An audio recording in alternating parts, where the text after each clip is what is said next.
Hello, what's up? It's your awesome audacious author here, Lone Wolfin, and my brother, Widitsama. Hello, everybody. Yeah, I'm going to apologize again about the lateness of some of the videos. I have not posted anything in the entire month of July. I'm sorry. School online classes got took priority. Okay. Anyways, so yeah, hopefully I'll edit everything out and post them. Anyways, yeah. So yeah, for this week's podcast, we're doing something that we've never, I think we've never done before, and if it does do so well, we'll do it again someday. Yeah, and that is a top 10 list. So the thing is, one of us makes a top 10 list, and the other talks about the top, gives their opinion about what's on the top on the list. Also, it's just blind, so maybe won't be blind, but in the near future, if this does not go well, but who knows. Alright, so yeah, you ready for my little top 10 list, Rob? Yeah, I'm ready. Okay. Yeah, my top 10 list is the top 10 swords in gaming. Give me a sec. Alright, here we go. Yeah, for number 10 on my list, it's Travis Touchdown's Beam Katana. And the reason I bring this sword up is because, you know how lightsabers work, right? You go around cutting people up, slicing their arms off, and whatnot. You got that part, right? Yeah. Problem is with a lightsaber, when you already cut off some guy's limb, it just cauterizes the wound. It doesn't. You don't get a lot of blood coming out of it. So what makes the Beam Katana from No More Heroes such a cool looking sword? Cool sword. Oh yeah, by the way, I forgot to mention this. The criteria to be on this list has to be that the sword has to be cool looking, has to have a specific function that makes it good, and it has to be iconic. So make that as you will. Anyways, the reason why I'm putting Travis Touchdown's Beam Katana on the list is because the blade actually it doesn't cauterize the wound. It's like a lightsaber that doesn't do that. So basically, you cut people up, and old people blood starts exploding out people like that. That is just some good wholesome violence right there for an M-rated game. Any thoughts? No. This is from No More Heroes, you said? Yeah. Yeah, I mean, sounds pretty cool. Yeah. Yeah, well, anyways, this is getting a good start. Anyways, yeah, that's my number 10 on my 10 spot on my list. Number 9, and I need to talk about this, cause I need to give a little backstory about this, because it's only a theory of mine, but bear with me. Imagine you're in the 1980s of Japan. There is no internet, and the only way to know if the game is good or not is by having word of mouth, look at a magazine, or look at the game's cover art, box cover art, and when you see this box cover of a sword on top of the box, you really want to play it. This sword, my friends, is the falchion from Fire Emblem, the original one.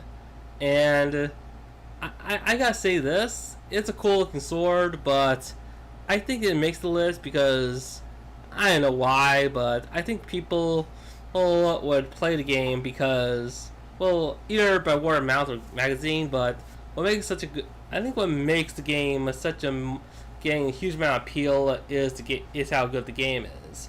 And the first thing you see on that of the game is that box art of the falchion on the box, and that to me is something that's gonna be that would have been iconic for a Japanese kid back in like the 80s and whatnot for the Famicom. Any thoughts?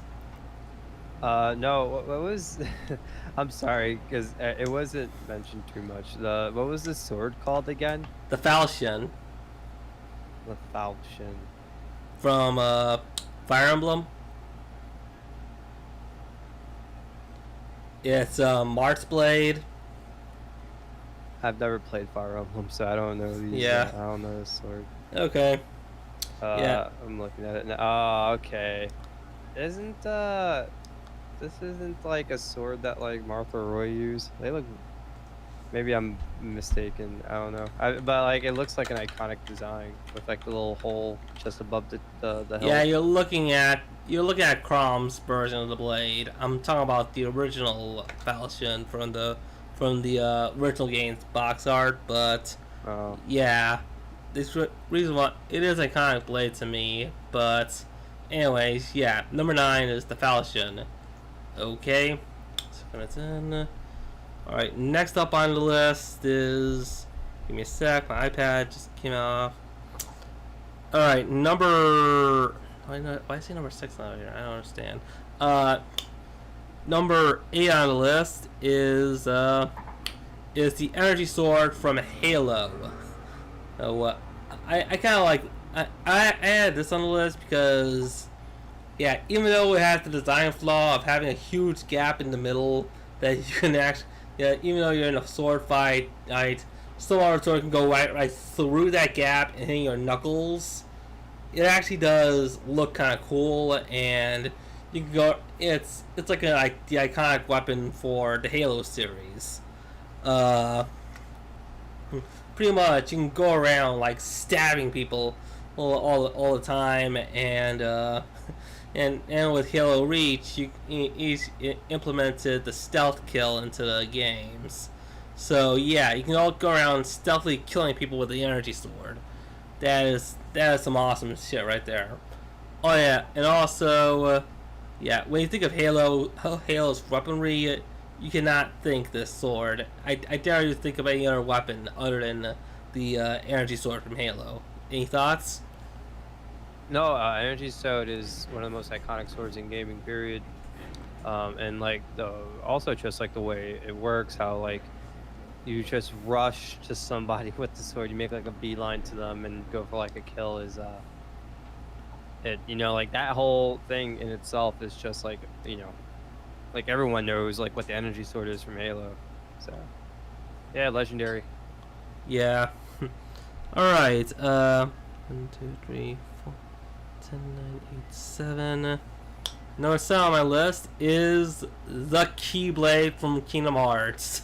Yeah, we have a history with this game series. Yeah, the reason why I put the game on this blade on the list, because not only is it iconic for it has even though it's kind of a redundant kind of blade.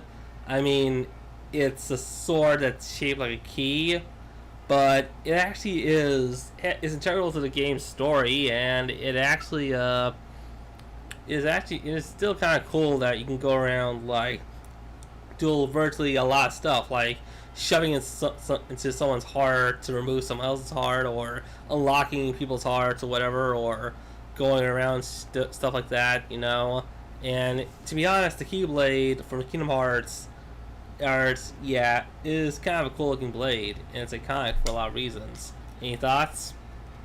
Oh no, Keyblade, another iconic. I think it was just unique in itself, like who thought like, oh, you can use a key as a sword, and then just like the different, like the Kingdom Key design is iconic, because it was like unique, and then like there's other swords that or Keyblades rather, designs that they've also introduced. Yeah, the whole Keyblade design, or template, Yeah, pretty cool. yeah, it is.